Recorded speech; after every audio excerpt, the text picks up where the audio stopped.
साथियों नमस्कार, जोहार। जीटी रोड लाइव देख रहे हैं आप और मैं हूं अभिषेक सिंह। क्या आपने कभी सोचा है कि अगर किसी ऐसे नेताओं के कंधे पर पूरे राज्य में पार्टी को जिताने की जिम्मेदारी दे दी जाए जिसने आज तक चुनाव की जीत का स्वाद ही ना चखा हो, तो उस पार्टी का अंजाम क्या होगा? कहने के लिए तो कुछ लोग इसे राजनीतिक कहेंगे, तो कुछ लोग कहेंगे कि ये जोखिम भरा प्रयोग है। लेकिन साथियों, यहीं पर एक पुरानी कहावत याद आ जाती है कि हम तो डूबेंगे सनम, लेकिन तुझे भी ले डूबेंगे। जी हाँ, आप बिल्कुल सही समझ गए हैं कि हमारा इशारा किस ओर है और आज की जो चर्चा है वो किस सियासी तस्वीर की हम कर रहे हैं। आज के इस वीडियो में हम आपको पूरे तर्कों के साथ ये बताएंगे कि झारखंड की राजनीति में आखिर चल क्या रहा है, क्यों भारतीय जनता पार्टी के जो हालात हैं वो लगातार चर्चाओं में है, और क्यों ये कहा जा रहा है कि इस पार्टी का जो ग्राफ है ये ऊपर जाने की बजाय नीचे की ओर खिसकता नजर आ रहा है। कई एक राजनीतिक विशेषज्ञ यह भी सवाल उठा रहे हैं कि जब संगठन के भीतर ऐसे चेहरे प्रमुख भूमिकाओं में हो जिनका चुनावी रिकॉर्ड खुद जीत से ज्यादा हार की कहानियां दिखाता हो, तो जमीनी स्तर पर जीत जो है वो कितनी मजबूत हो पाएगी, ये आप भी भली भांति समझते होंगे। लेकिन साथियों, इसी वजह से यह बहस और तेज हो जाती है कि क्या केवल भाषण, प्रेस कॉन्फ्रेंस और सोशल मीडिया की राजनीति से जो जमीनी चुनाव जीते जा सकते हैं क्या? सत्ता के गलियारों से लेकर के राजनीतिक पंडितों का मानना है कि भारतीय जनता पार्टी जो है वो अब मैदान की नहीं बल्कि स्क्रीन की पार्टी बनती जा रही है। मतलब साफ है कि पार्टी से जुड़े जो नेता हैं, जितना कम वो जनता के बीच नजर आते हैं उससे कहीं ज्यादा आप देखिएगा तो वो टीवी के डिबेट में हो या प्रेस कॉन्फ्रेंस में हो और सोशल मीडिया पर भी सक्रिय दिखाई देते हैं। आप लगातार देख रहे होंगे कि पार्टी में रोज किसी न किसी बड़े पदाधिकारी की प्रेस कॉन्फ्रेंस जरूर होती है जहां बड़े बड़े मुद्दों पर बयान दिए जाते हैं। लेकिन सोचने वाली बात यह है कि जमीनी स्तर पर इसका असर कितना पड़ता है। क्या उनके जो ये बयान होते हैं, उनके जो बड़े बड़े हमले होते हैं, उनके जो बड़े बड़े आरोप होते हैं, वो जो है उसका असर आम जनता या सरकार पर कितना रहता है, यह सवाल अक्सर बिना जवाब के ही रह जाता है।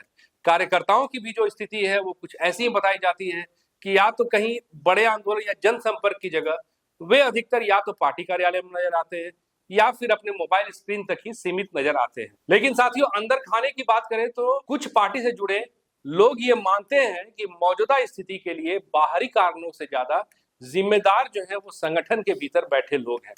यह भी कहा जाता है कि जिस कोर कमेटी के ज्यादातर नेता चुनावी सफलता का स्वाद नहीं चख पाए हो, वहां जीत की रणनीति बनाना अपने आप में एक चुनौती बन जाती है। चलिए साथियों, अगर आप इस बात को नहीं मानते हैं तो एक नजर उन नेताओं की स्थिति पर जरूर डालें जहां कहानी और दिलचस्प हो जाती है। बात अगर प्रदेश अध्यक्ष आदित्य साहू को कहें तो संगठन का सबसे मजबूत चेहरा माने जाते हैं, लंबे समय से पार्टी में सक्रिय रहे हैं, लेकिन चुनावी जीत जो है उनके लिए अब तक दूर की चीज रही है।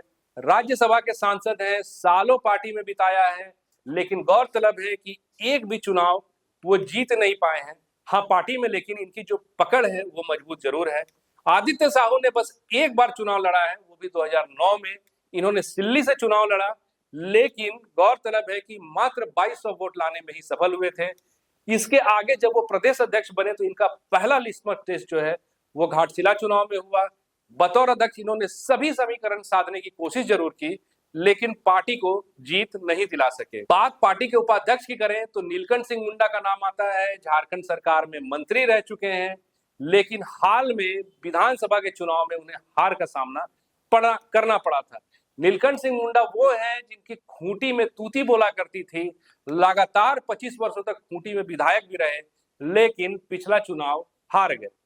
पार्टी के उपाध्यक्ष भानु प्रताप शाही एक प्रमुख चेहरा है, एक मुखर चेहरा है।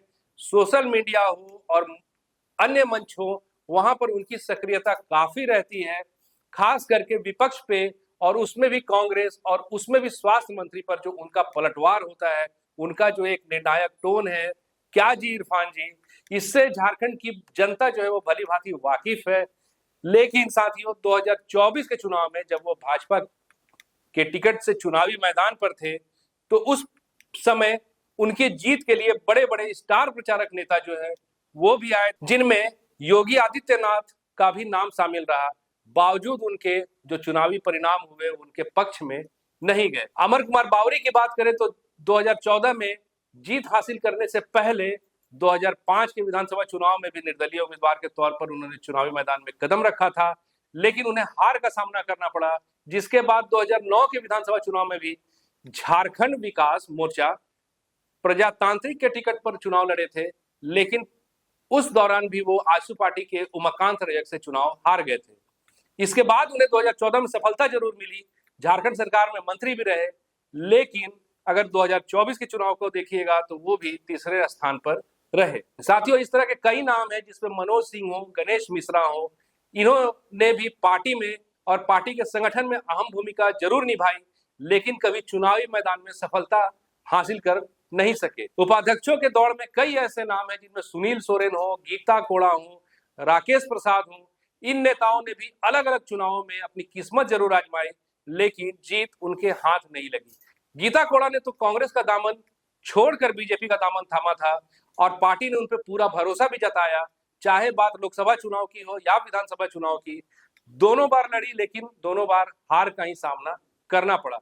पार्टी के महासचिव प्रदीप वर्मा को भी पार्टी का बड़ा नाम माना जाता है, लेकिन उन्होंने अब तक चुनावी मैदान में अपनी किस्मत नहीं आजमाई। पार्टी के अंदर यह भी चर्चा रहती है कि वे संगठन में सक्रिय तो जरूर है, लेकिन जमीनी चुनाव की राजनीति से दूरी बनाए हुए हैं। मंत्री स्तर पर कई एक ऐसे नाम हैं जिनमें दिलीप वर्मा जो गांडेय उपचुनाव हार चुके हैं, वहीं सुनीता सिंह की भी राजनीतिक यात्रा जो है वह काफी दिलचस्प रही है। पहले वे माले में रही, फिर जेवीएम में और अब बीजेपी में है।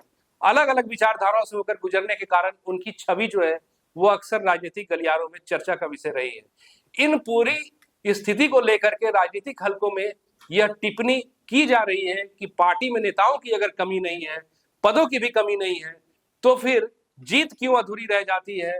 क्यों जनता के बीच भरोसा जो है उनका वो उस हद तक कायम नहीं है और वो धीरे धीरे कमजोर होता जा रहा है। साथियों, कुल मिलाकर के यह पूरा परिदृश्य जो है राजनीति में एक ऐसे व्यंग की तरह देखा जा रहा है जिसमें मंच पर भाषण पे तो मजबूत है सारे लोग, लेकिन मैदान पर जो पकड़ है वो कमजोर नजर आती है। साथियों, देखने वाली बात यह होगी कि 2029 के चुनाव तक क्या भाजपा में कुछ बड़ा फेरबदल होता है या नहीं। हालांकि वर्तमान परिदृश्य में या हाल फिलहाल के भाजपा के कार्यकलापों पे अगर आप नजर डालेंगे तो आपको जरूर दिखेगा ये कि अब भारतीय जनता पार्टी का जो विरोध है वो थोड़ा आक्रामक जरूर नजर आता है। चाहे अभी आप हाल की जो महिला आक्रोश रैली को देख लीजिए या फिर विधानसभा सत्र के दरमियान भी आप देख लीजिए, तख्तियां पकड़े हुए भाजपा के नेता आक्रामक तेवर में जरूर नजर आ रहे हैं। बहरहाल उनकी ये कोशिशें आगे किस हद तक कामयाब होती हुई नजर आती है ये आने वाले वक्त पे है। आज के लिए साथियों बस इतना ही। जाते जाते आपसे वही आग्रह कि अगर आपने हमारे चैनल को सब्सक्राइब नहीं किया तो जरूर कर लीजिए। हमारे वीडियो को लाइक, शेयर और कमेंट जरूर कीजिए। आज्ञा दीजिए। नमस्कार। जय हिंद, जय भारत।